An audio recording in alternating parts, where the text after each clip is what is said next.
Hi, it's David C. Jones for Before the Curtain Goes Up, and the curtain's blowing up because we're having a hurricane. Hurricane Mona, written by Pippa Mackey. We're talking with the writer who is not acting in it, even though she's on the poster. We'll find out more about that and this co-production when we talk with Pippa Mackey right now. Hello, Pippa.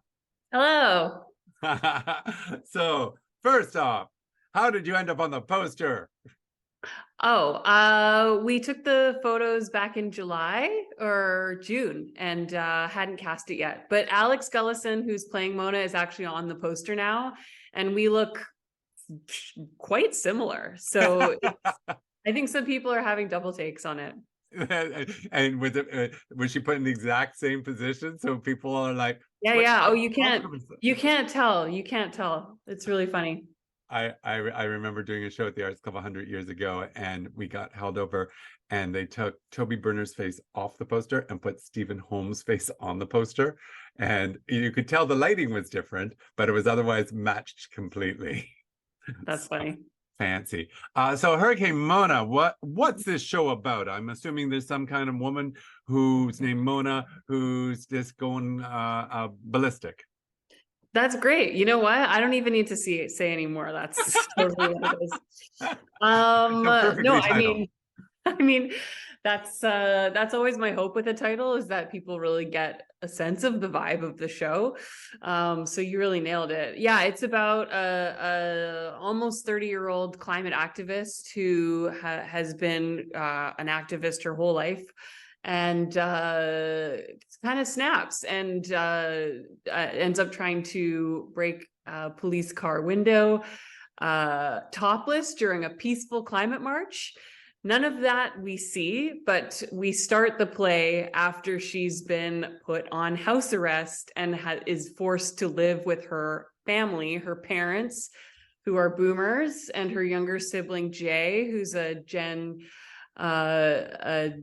Z, and she's forced to live with them again for the first time in almost 10 years. Wow. And she is a bit of a hurricane herself, and she causes a lot of disasters to occur in the house, including, family dynamics to explode.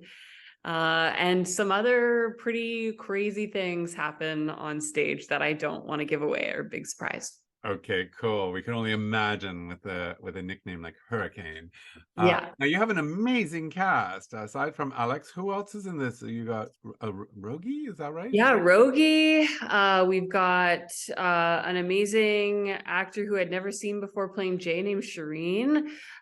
We have Craig Erickson, who I've done premiered one show with for sure, but we've worked together many, many times. And then Diane Brown, who's playing as well as producing, co-producing the show. So no, and we don't see Diane Brown on stage that often. So this is a rare treat, because she's I mean, when Ruby Slippers and Touchstone Theater approached me to co-produce the show, one of the suggestions or thoughts or hopes was that Diane could also play the character of Susan. And I remember seeing Diane in a show like maybe 10 years ago, and I thought that she was an awesome actor. So and she has the right vibe for it. You'll see. Nice. So this is a co-pro. So now people do co-pros because they want to try to like pool their resources and their finances and stuff. Is this a big show, or is it just big enough with the cast that you need two? It's a big show. I mean, there's 5 actors, and there is a ton of stuff that happens on stage. I hope that the title kind of alludes to that.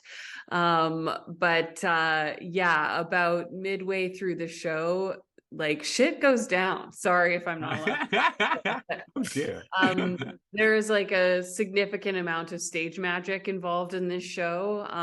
It is fast paced, like it moves like that, and the stage will be altered by the time you leave the theater.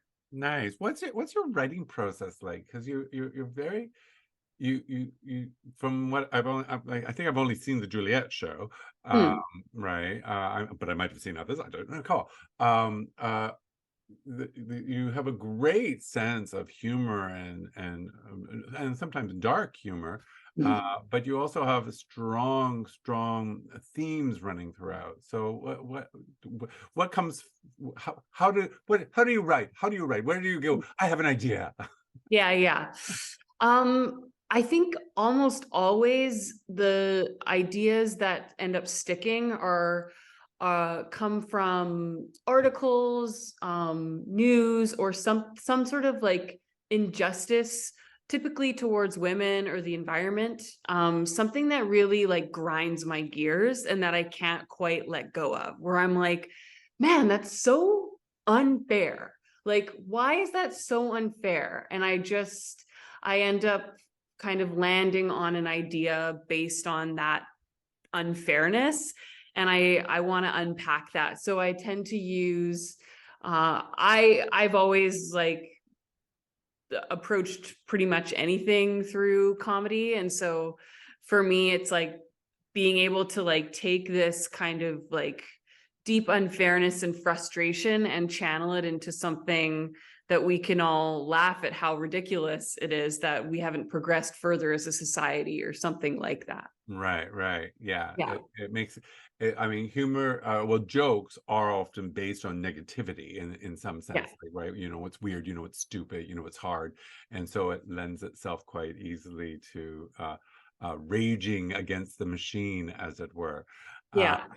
Now, what's it like when, because I'm assuming you're not in every rehearsal, but you're sitting there, you're like, when you do get to pop in, do you go, oh, that's not how I meant the words to be said? Or you're like, because that's, that must be challenging.